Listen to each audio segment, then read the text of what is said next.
Hey folks, welcome to Mountainside. Well, here we are again in the kitchen, packing up some chickens. Chicken in the kitchen. This is our 5th and final batch of meat birds for the season. What did we get? Another 30...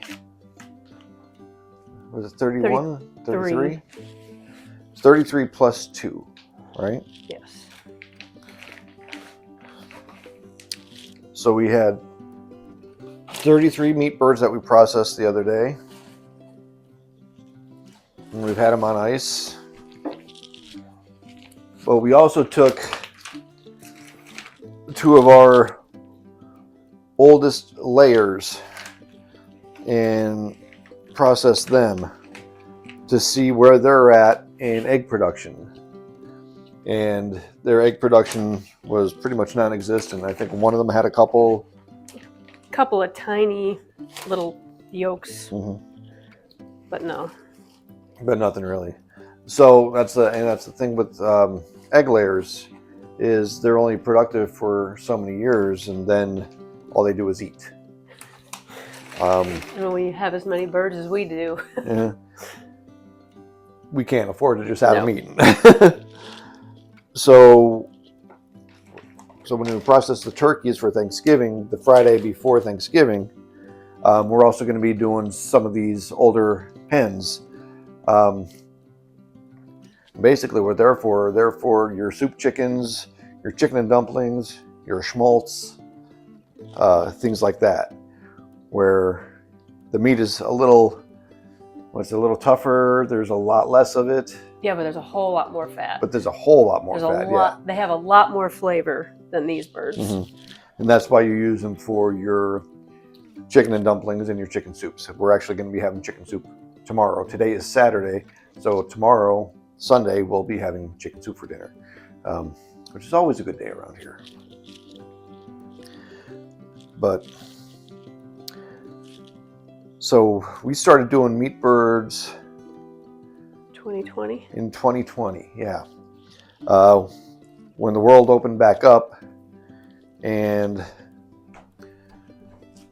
after being stupid, we got into meat birds because of a need with our rental cabins. We were doing chicken meals for guests.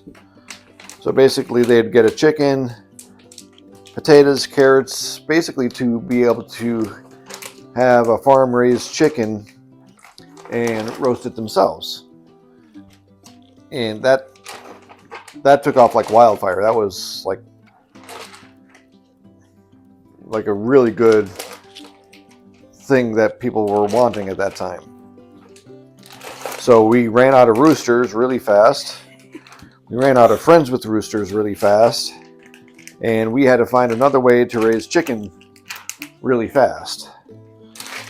And that's when we came across the Cornish cross chickens to be able to process just for meat. And really, we never turned back. Looked back.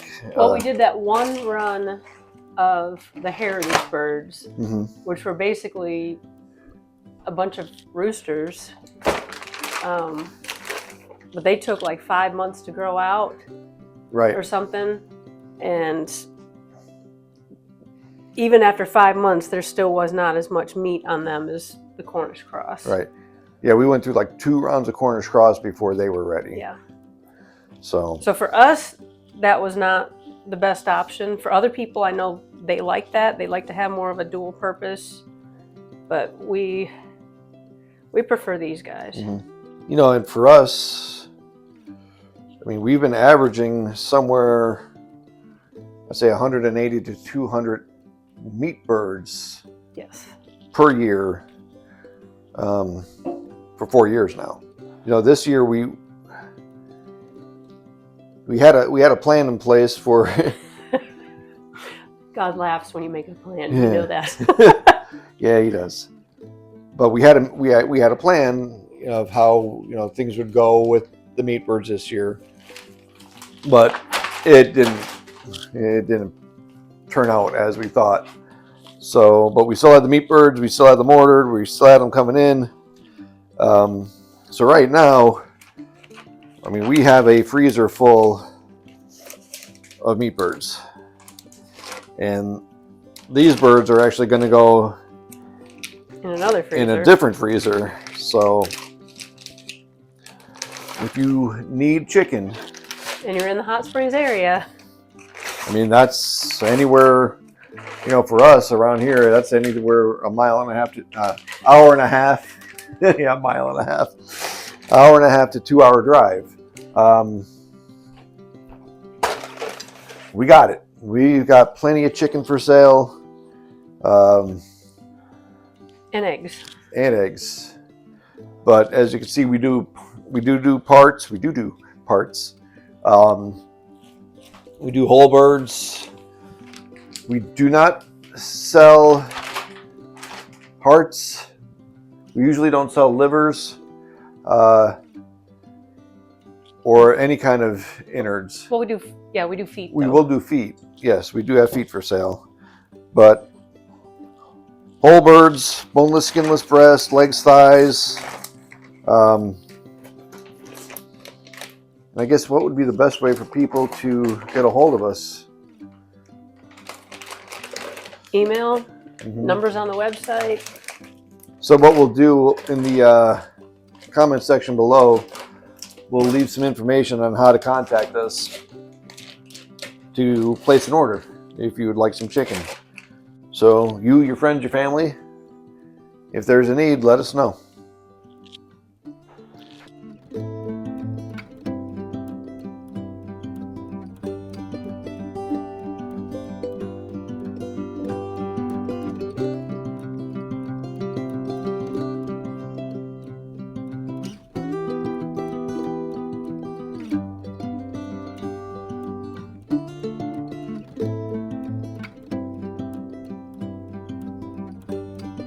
Is this the one that needed the more dry time? No, that Okay. one's fine. These two need more dry time. Okay. So anybody who has not packaged your own meat before, we were just talking about needing more dry time. So because it's a vacuum seal, any moisture that is still there, I'm not talking just the moisture of the meat, but if there's like water or anything, it pulls it into your vacuum sealer. There's a tray there. It's designed to do that. But it does make the sealing process a little more difficult at times if the meat is too wet. So you do have to allow time to dry the exterior, I guess, so there's not excess water sitting on it.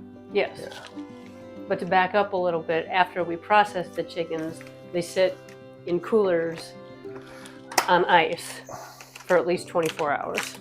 Correct. So that's why they'd be wet.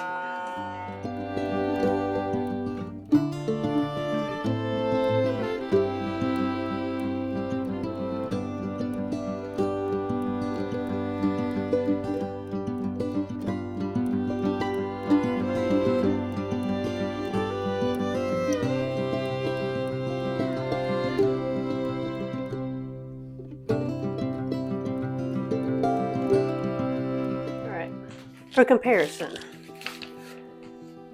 this is the Cornish cross, the typical chicken like you'd find in your grocery store that we do. And this is one of our old hens. You can definitely see the difference. One of the main differences though, I mean, look at how much fat is on the inside of this girl. But these birds here, they actually get so big and so heavy that they have a difficult time walking around towards the end of their life because they are bred to be to have large breasts like this. And this is actually how a chicken is supposed to look. I mean, just look at the difference in those breasts. Yeah. I mean, there's There's not much meat on her, but she's going to make a really good soup. And these guys are great for roasting.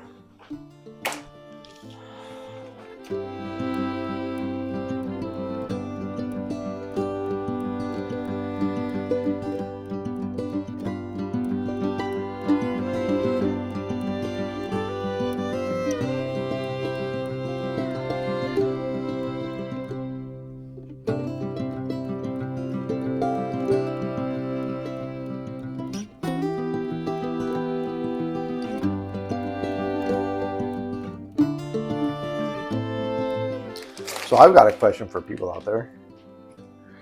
For those who do this kind of stuff,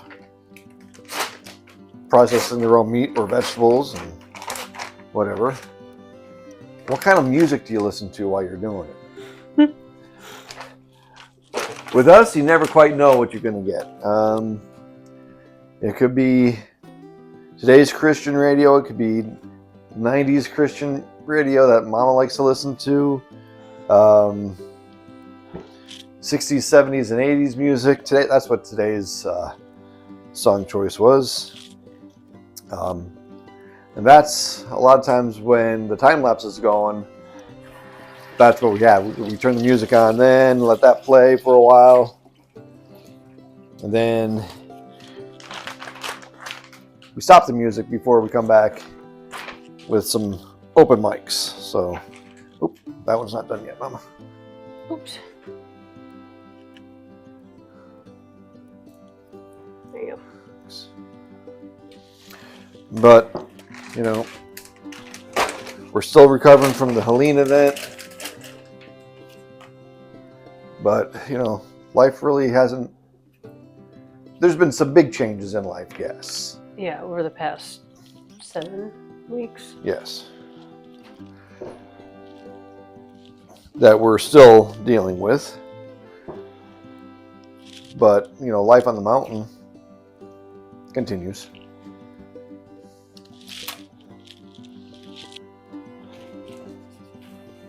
But over the past 8 weeks, though, it's been a little bit different because you've been helping out a lot at the church with donations and bringing them in and getting them out. And then I was here taking care of things. And you and I kind of both said that's kind of opposite. It was a big shift in our paradigm. Is that the right word? Yeah, sure. Because I don't leave the mountain. And, you know, when all this was going on, still going on, you know, I felt it was really laid on me really heavily to be at the church and be taking care of the incoming and outgoing donations. Where Amy felt compelled to stay home, which is exact opposite. You know, Amy's usually the one out and being people-y, or because I don't people. But, you know, God had his reasons for that, that's for sure. Whatever they are, we still don't really know. No. But the donations at church are starting to well, the donations have stopped at the church, unless it's monetary donations through their tithing account, or cash donations that are going into gift cards to get to people, but physical donations have stopped. And from what I've seen in general for, you know, Western North Carolina, a lot of the donations have stopped, which isn't a good thing for those who are still in need. Because there is still so much devastation in the area. Still people, not here, here, you know, in our general vicinity of Hot Springs, you know, out, because we're out near the Tennessee border, and, you know, we're fine. We're in our home. You can see we're in our kitchen. But there are still so many people living in tents. Thankfully, it's been warm for them, but there is still people that are without power, without heat. We were talking with a friend yesterday, and she was saying that there's people in areas that aren't going to have power for at least another 6 months. You know, it's November.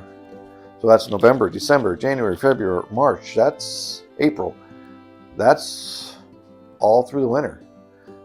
And these people are going to need support from people who, you know, are still okay. They're going to need propane. They're going to need heaters. They're going to need housing. Everything. And a lot of them, they just need general help, like with cleanup and repair and... Right. Even the businesses in town that were affected, they're still cleaning and building and rebuilding and cleaning some more. Yeah, the only businesses that are open are the ones that were not flooded to begin with, like Hillbilly Market, Sarah Joe's Station, Tobacco Road, Dollar General, and the diner. Right. Yes, they were without power for quite some time. You know, they all lost their freezers or whatever, but they've recovered, I would say, fairly well. But then everybody else is, they're still digging out.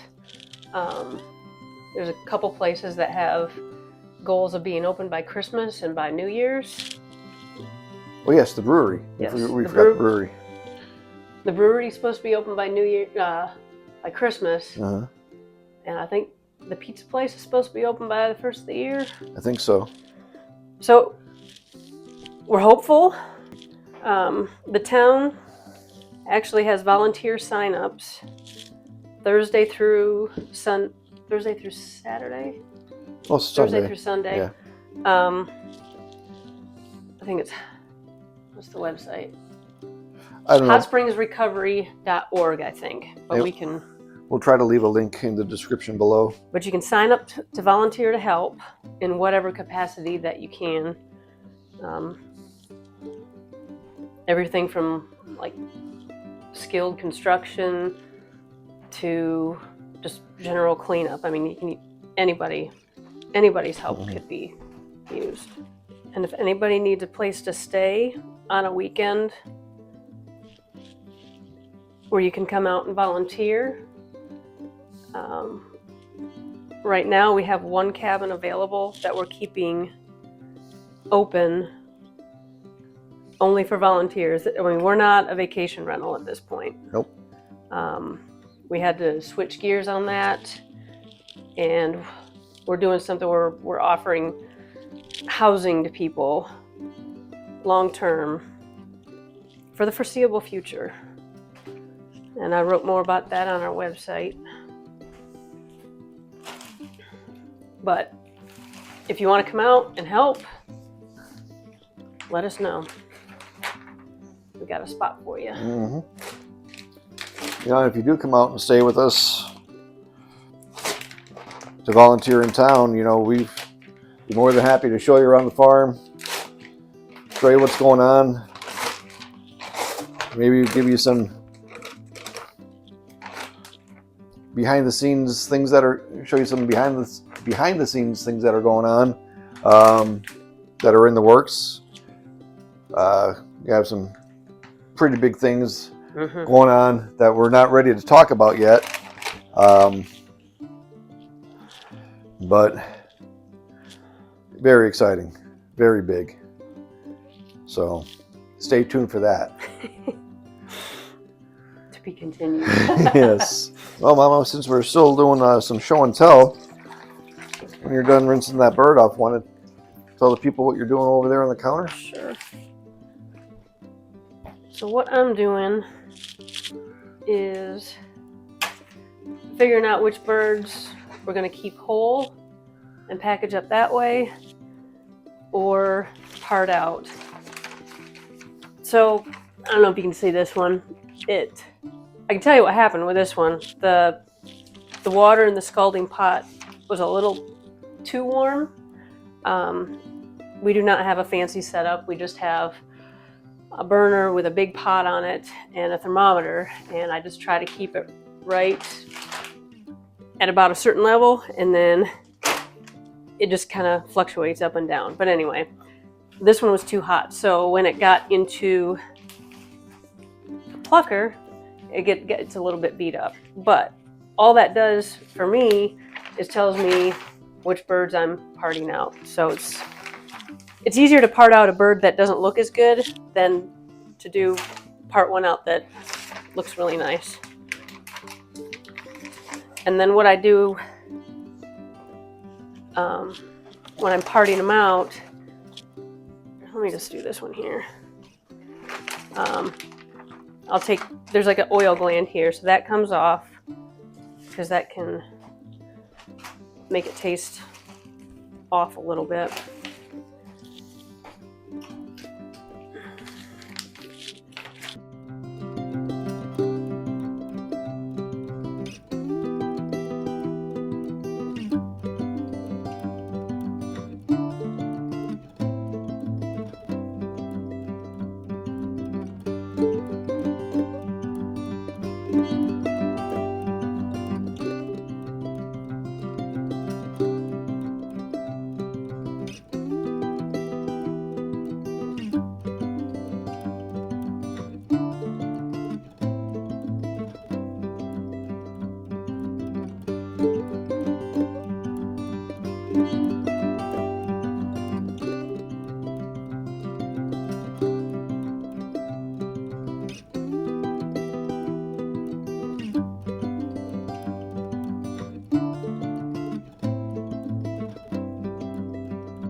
So what I have left here is the carcass. I made sure that the crop was out, the esophagus is out, everything is out on the inside, plus the oil gland. These wings are pretty beat up, so I'm not going to save them. They're going to go in with the rest over here. But what I'm going to end up doing is first I'm going to roast them in the oven to get a little more flavor on them, and then I'm going to put them back in this pot with a lot of water and let that roast for 48 hours or more. 2 to 3 days. And then just let that go. And that's like, you can't get that stock in a box at the store. No. But I mean, you don't have to buy those fancy pills at the store when you can make your own broth, and it would be 100 times better. Yes. And you know where it came from.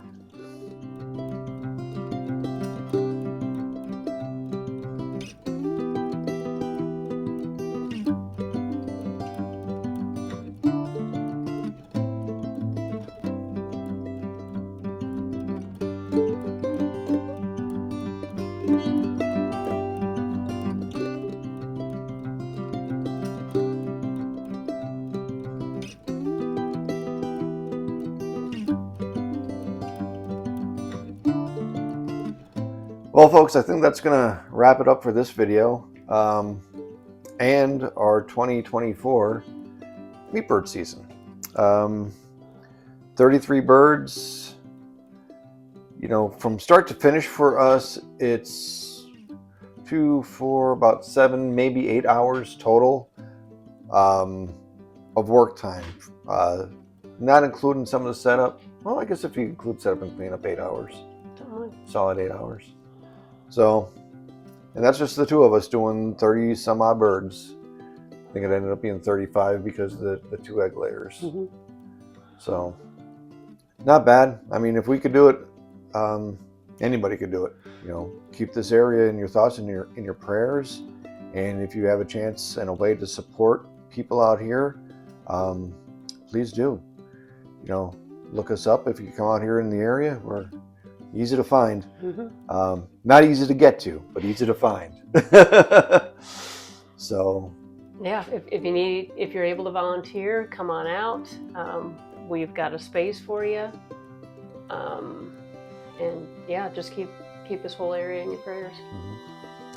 And if you need any chicken or eggs, you know where to find us. Y'all take care now.